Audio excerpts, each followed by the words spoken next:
सी news Bharat में आप सभी का स्वागत है। मैं हूं आपके साथ रचा सिंह। वक्त हो चुका है न्यूज बुलेटिन का। तो बात होगी देहरादून की, जहां लोकसभा चुनाव को लेकर भाजपा की तैयारी लगातार जारी।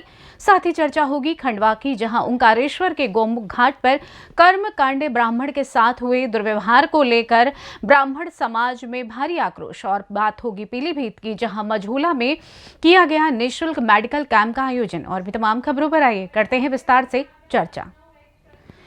आगामी लोकसभा चुनाव को लेकर भाजपा की तैयारी लगातार जारी है। साथ ही कई केंद्रीय नेताओं के दौरे उत्तराखंड में प्रस्तावित हैं, जिसको लेकर तैयारियां की जा रही हैं। पौड़ी लोकसभा प्रभारी पुष्कर काला ने कहा कि आगामी लोकसभा चुनाव को लेकर संगठन और सरकार स्तर से तैयारी शुरू हो चुकी है। मेरा बूथ सबसे मजबूत के मंत्र के साथ सभी बूथों पर कार्यकर्ताओं को जिम्मेदारी सौंपी गई है। हर बूथ पर 11 लोगों की कमेटी बनाई गई है, जो युवाओं, महिलाओं और समाज के प्रमुख लोगों से संपर्क स्थापित कर केंद्र और राज्य सरकार की योजनाओं की जानकारी लेने का काम करेंगे। इसके साथ ही आम जनता से बीजेपी के पक्ष में वोट करने की अपील करेंगे।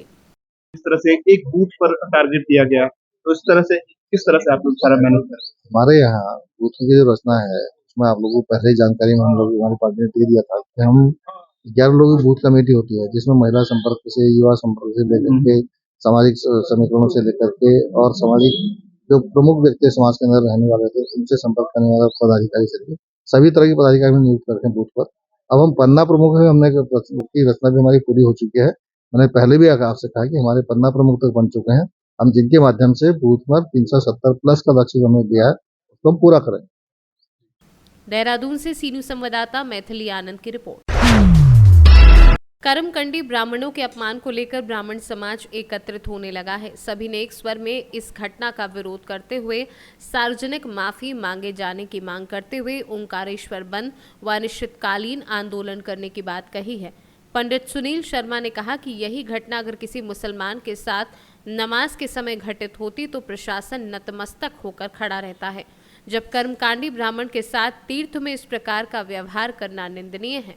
पंडित अभिषेक डाल ने भी घटना की निंदा की तथा कहा नगर जिले व प्रदेश स्तर पर इसको लेकर वरिष्ठों से चर्चाएं चल रही है। ओंकारेश्वर ज्योतिर्लिंग 12 ज्योतिर्लिंग में चतुर्थ ज्योतिर्लिंग है, जो नर्मदा जी के किनारे पर स्थित है। हर तीर्थ में और तीर्थ के जितने भी घाट हैं उनकी शोभा सिर्फ ब्राह्मणों से है। अगर तीर्थ क्षेत्र में, मंदिरों में और तीर्थ क्षेत्र के घाटों पर अगर ब्राह्मण न रहेंगे तो उस तीर्थ क्षेत्र की कोई शोभा नहीं है। मंदिर का और ब्राह्मणों का चोली दामन का साथ है। कल की जो घटना हुई है उसका मैं, पंडित सुनील शर्मा, ओंकारेश्वर और हमारा जितना भी ब्राह्मण समाज है उसका बहुत पुरजोर तरीके से विरोध करते हैं कि कल की जो घटना हुई है वो बहुत गलत हुई है। कि जिस प्रकार से हमारे एक ब्राह्मण बंधु पंडित अरुण जी के द्वारा वहाँ पर जो अपना पिंडदान का क्रियाकर्म कराया जा रहा था, उसमें एसडीएम महोदय के द्वारा उनको देखिए, कल जो घटना गोमुख घाट पे घटी है, आदरणीय पंडित अरुण जी जोशी जी वहाँ पे अपना कार्यक्रम कर रहे थे, क्रियाक्रम कराते हैं और कई वर्षों से वहाँ कराते हैं। और माननीय एसडीएम महोदय द्वारा जो अभद्र व्यवहार किया गया है, वो एक जो व्यवहार था वो बहुत ही गलत था और बहुत गलत तरीके से उन्होंने व्यवहार करा है। और ये जो है यहाँ पे मेरे हिसाब से तो था ओंकारेश्वर 3 दिन के लिए बंद कर देना चाहिए, अनिश्चित काल के लिए। अन्य ब्राह्मण संगठन सभी साथ में हैं, यहाँ के अपने सभी पूरा ब्राह्मण परिवार जो है सब एक हैगा। और इसके जिला स्तर पे, स्थानीय स्तर पे, प्रदेश स्तर पे इसके खिलाफ जो भी हो प्रदर्शन होगा वो ब्राह्मण द्वारा किया जाएगा। आपका परिचय? पंडित अभिषेक डाले, ओंकारेश्वर। खंडवा से सीनू संवाददाता ललित दुबे की रिपोर्ट। मझोला में गुरुद्वारा श्री गुरु सिंह सभा हरदासपुर में श्री गुरु तेग बहादुर जी वेलफेयर ट्रस्ट द्वारा निःशुल्क मेडिकल कैंप का आयोजन किया गया। इस आयोजन में हृदय रोग, हड्डी रोग, स्त्री एवं प्रसूति, हार्ट रोग, निःशुल्क परामर्श एवं जांच और दवाइयां, निःशुल्क आयुष्मान कार्ड भी बनाए जा रहे हैं। श्री गुरु तेग बहादुर जी वेलफेयर ट्रस्ट द्वारा जरूरतमंद लोगों को इलाज कराते हैं। इसी ट्रस्ट के सदस्यों द्वारा आंखों का इलाज भी निःशुल्क कराया जाता है। सितारगंज में और रुद्रपुर में प्रत्येक दिन कोई भूखा ना रहे, भरपेट खाने का भी श्री गुरु तेग बहादुर जी वेलफेयर ट्रस्ट द्वारा भोजन कराया जाता है। श्री गुरु तेग बहादुर जी वेलफेयर ट्रस्ट द्वारा निर्धन कन्याओं का भी विवाह बड़े ही धूमधाम से कराया जाता है। जरूरतमंद लोगों के लिए शिक्षा, कपड़े आदि की भी व्यवस्था ट्रस्ट द्वारा कराई जाती है। वेलफेयर ट्रस्ट के अध्यक्ष सरदार देवेंद्र सिंह, सचिव हरप्रीत सिंह, कैशियर गुरमीत सिंह, सेक्रेटरी सरदार करमजीत सिंह चन्ना एवं उनकी टीम में सुखबीर सिंह बेदी, महेश मित्तल, रमेश गोयल, जगजीत सिंह जग्गू, गुरविंदर सिंह, जुगनदीप सिंह मान, ग्राम प्रधान सुलिंदर सिंह, सुखविंदर सिंह, नरेंद्र सिंह, हरजिंदर सिंह आदि लोग मौजूद रहे। पीलीभीत से सीनियर संवाददाता विकासशील की रिपोर्ट। पीएम विश्वकर्मा योजना के अंतर्गत सूरजपुर सेंटर में प्रशिक्षक व प्रशिक्षणार्थी अशपरा स्किल संस्थान के द्वारा आयोजित पीएम विश्वकर्मा योजना अंतर्गत 90 महिलाओं एवं 1 पुरुष वर्ग के लिए आयोजित 6 दिवसीय टेलरिंग प्रशिक्षण कार्यक्रम उपरांत असेसमेंट लिया गया, जिसमें सभी प्रतिभागियों ने हिस्सा लिया और थ्योरी, प्रैक्टिकल असेसमेंट और वाइवा असेसमेंट लिया गया। साथ ही सूरजपुर से शशि राजवाड़े असेसमेंट लेने के लिए एसएसआर के रूप में उपस्थित रहीं। साथ ही परीक्षा आयोजन किया गया। इस दौरान पीएम विश्वकर्मा योजना के अंतर्गत मिलने वाले लाभ की जानकारी दी। परीक्षा में पास होने के उपरांत 6वें दिन में टूल्स किट के लिए ऑनलाइन आवेदन फॉर्म भराया गया, जिसमें कौशल विकास संस्थान से सूरजपुर सेंटर जिला प्रभारी कामेश्वर साहू, सेंटर प्रभारी राजाकर, शशि राजवाड़े ट्रेनर, शंभया राय ट्रेनर, दीपक गुप्ता, निगार अहमद, सुरेश गुप्ता उपस्थित रहे। कितने लाभार्थी यहाँ पे आ चुके हैं? अभी तक मेरे को 90 लोगों का एडमिशन हो चुका है, अभी और प्रोसेस में है। क्या इससे पूर्व भी ये योजना संचालित थी यहाँ पे? नहीं, ये अभी चालू हुआ पीएम विश्वकर्मा। इससे पहले प्रधानमंत्री कौशल विकास चल रहा है, जो अशपरा स्किल जो नोएडा बेस्ड कंपनी है उसके तहत यहाँ पे चल रहा है। क्या नाम है आपका? मेरा नाम लालचंद सिंह है। कौन से ग्राम पंचायत से है? मैं ग्राम पंचायत बिशनपुर से हूँ। पीएम विश्वकर्मा योजना की जानकारी आपको कहाँ से प्राप्त हुई? पीएम विश्वकर्मा योजना की जानकारी मुझे चॉइस CSC सेंटर से जानकारी प्राप्त हुई।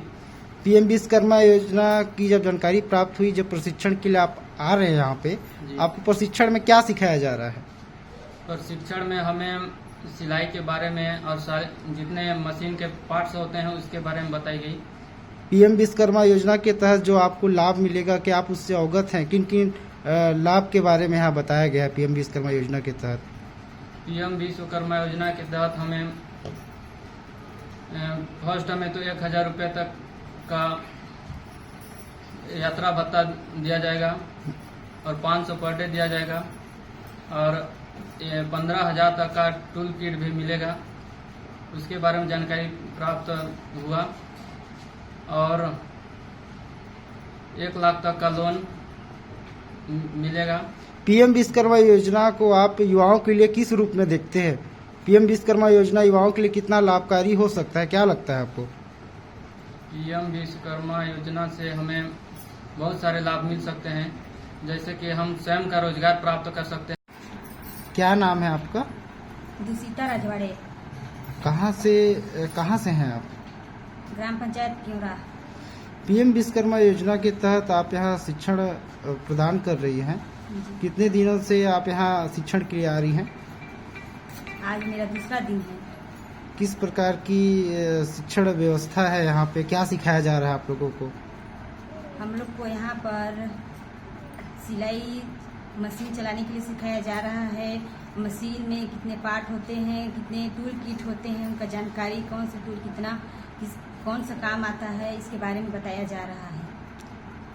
और ब्लाउज कटिंग करने के लिए, सूट कटिंग करने के लिए बताया जा रहा है और अपना रोजगार बिजनेस चलाने के लिए भी जानकारी बताया जा रहा है और पीएम विश्वकर्मा योजना से लाभ के बारे में भी बताया जा रहा है कि 6 दिवसीय का प्रशिक्षण है। प्रतिदिन 500 का स्टाइपेंड रूप में मिलेगा और यात्रा भत्ता 1000 मिलेगा और फर्स्ट लोन 1 लाख का मिलेगा।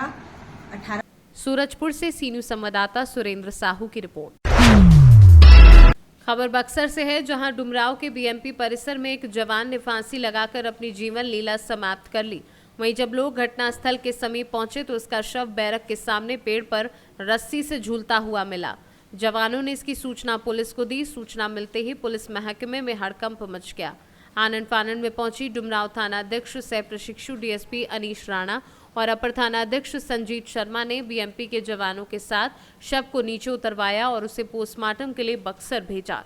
जवान की पहचान बेगूसराय जिले के कृष्ण गोपाल सिंह उम्र 58 वर्ष के रूप में हुई है। वहीं पुलिस हर एक बिंदुओं पर गहन जांच में जुटी हुई है। आपको बता दें कि इससे पहले भी ऐसी कई घटनाएं हो चुकी हैं।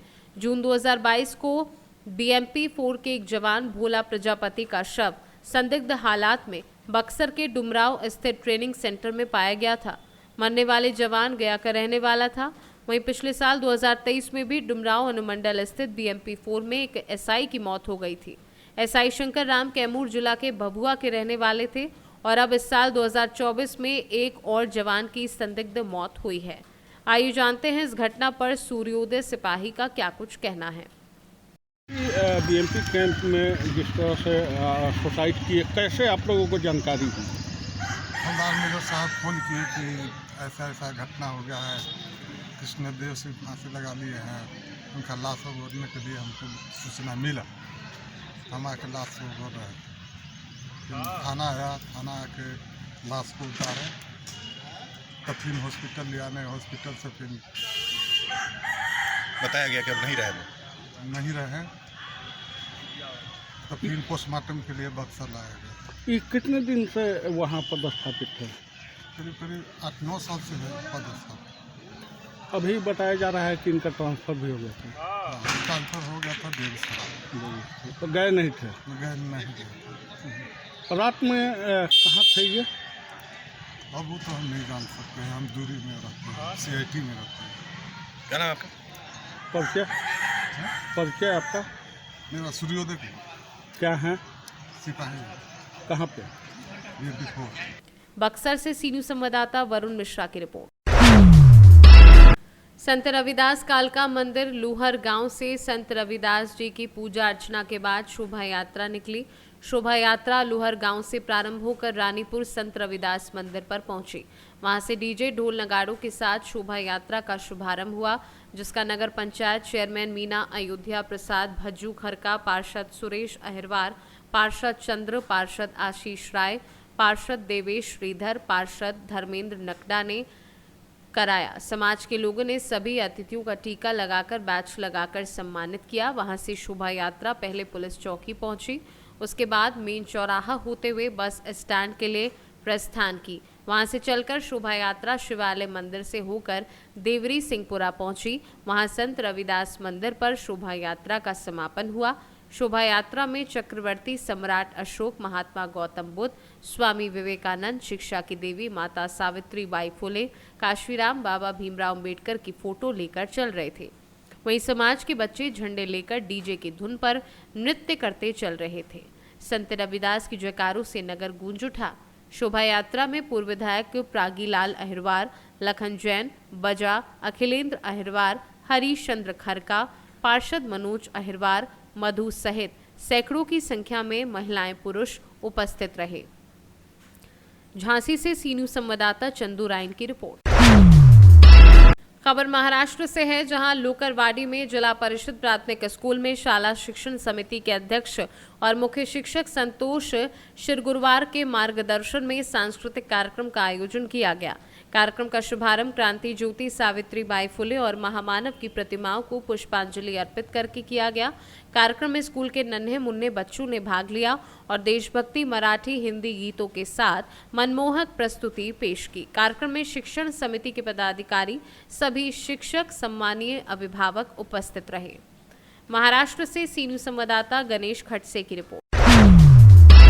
पाकुड़ पुलिस की बड़ी कार्यवाही। पुलिस अधीक्षक के निर्देश पर कार्यवाही करते हुए 70 लाख अवैध प्रतिबंध ATM लॉटरी के साथ 2 लोगों को गिरफ्तार किया गया है। गुप्त सूचना के आधार पर पाकुड़ पुलिस ने अवैध तरीके से लॉटरी का कारोबार चला रहे कारोबारियों पर नकेल कसना शुरू कर दिया है। इसी कड़ी में नगर थाने की पुलिस ने मिली सूचना पर लाखों रुपए के लॉटरी के साथ 2 कारोबारी को गिरफ्तार करने में सफलता हासिल की है, जबकि एक व्यक्ति फरार बताया जाता है। उक्त जानकारी अनुमंडल पुलिस पदाधिकारी प्रदीप उराव ने प्रेस वार्ता में संबोधित करते हुए पत्रकारों को बताई कि धाराएं दोनों लॉटरी कारोबारी सदर प्रखंड के मनीरामपुर गांव का रहने वाला है और लगभग 70 लाख रुपए का लॉटरी बाइक से कलिकापुर ले जा रहा और मिली सूचना पर उसे धर दबोचा गया है। एसडीपीओ ने बताया कि इस कारोबार में और कौन कौन लोग शामिल हैं, इसकी जांच की जा रही है। प्रभारी सह पुलिस उपाधीक्षक परसिचु को गुप्त सूचना प्राप्त हुई कि एक आदमी मोटरसाइकिल से अवैध लॉटरी लेकर आने वाला है। इसी सूचना का सत्यापन एवं आवश्यक कार्रवाई के लिए प्रोबेशनर डीएसपी के नेतृत्व में एक टीम का गठन किया गया, जिसमें और भी पुलिस पदाधिकारी और सशस्त्र बल थे। इनके द्वारा विवेकानंद चौक के पास चेकिंग लगाया गया और उधर से एक बाइक आती है और उसको चेकिंग किया जाता है विधिवत रूप से, और उसके चेकिंग के दौरान ही उसके पास अवैध लॉटरी बरामद होती है, जिसका जो लॉटरी पर लिखा हुआ दाम है अनुमानित मूल्य 15 लाख और जो मार्केट वैल्यू है इसका लगभग 70 लाख रुपया। इनके पास से एक मोटरसाइकिल को विधिवत रूप से जब्त किया गया है, 2 मोबाइल किया गया है और 930 रुपया जब्त किया गया है। दोनों आदमी का विधिवत रूप से गिरफ्तारी कर माननीय न्यायिक हिरासत में भेजा जा रहा है। और जो भी इस तरह का धंधे में संलिप्त है, पुलिस अधीक्षक महोदय का निर्देश है कि जो भी इस धंधे में संलिप्त है उसको चिन्हित कर आगे भी कार्रवाई बराबर निरंतर ये चलता रहेगा। सर ये इसके बारे में हम लोग पता कर रहे हैं, वो अनुसंधान में हम लोग लाएंगे और इसके में डिटेल रूप से पता किया। व्यक्ति कहाँ व्यक्ति है मुफस्सिल थाना क्षेत्र का मनीरामपुर गांव का रहने वाला है। दोनों अभियुक्त सर हम लोग अपने पाकुड़ से सीनू संवाददाता पंकज भगत की रिपोर्ट। जनपद प्रयागराज जिले के करछना विकासखंड के अंतर्गत कचरी गांव में ब्लॉक स्तरीय कबड्डी प्रतियोगिता एवं वॉलीबॉल प्रतियोगिता आयोजित की गई। ग्राम प्रधान धर्मराज पटेल के द्वारा प्रतियोगिता आयोजित की गई, जहां विकासखंड करछना के प्रधान संघ अध्यक्ष अवतार किशन सिंह ने फीता काटकर कबड्डी प्रतियोगिता प्रारंभ की। इस मौके पर प्रधान संघ उपाध्यक्ष सुरेश पांडे, प्रधान पुरैनी, अंतहिया प्रधान माधवेंद्र प्रताप के साथ भारी संख्या में लोग मौजूद रहे। पहले तो मैं यहाँ के सभी बच्चों को जो इस आयोजन कराया उसके लिए बहुत बहुत धन्यवाद देना चाहता हूँ कि कबड्डी और वॉलीबॉल जैसी प्रतियोगिताएं धीरे धीरे गांव स्तर पर बंद होती चली जा रही हैं। इससे बच्चों को प्रतिभा का निखार आएगा और बहुत ही अच्छा आयोजन। इसके लिए बहुत धन्यवाद प्रधान जी कचेरी धर्मराज भाई को, जिन्होंने आयोजन किया और आयोजन में हम लोगों को बुलाया। हम लोग इनके साथ हर प्रकार से मदद के लिए खड़े हैं। बच्चे आगे विकास करें, अपने क्षेत्र का नाम करें, अपने देश का नाम करें। अवतार किशन सिंह, प्रधान संघ अध्यक्ष, करछना। प्रयागराज से सीनू संवाददाता मंगला प्रसाद पटेल की रिपोर्ट। फिलहाल न्यूज बुलेटिन में बस इतना ही। देश दुनिया की तमाम खबरों की जानकारी के लिए आप देखते रहें सी न्यूज भारत। हर खबर आपके साथ, आपके हाथ।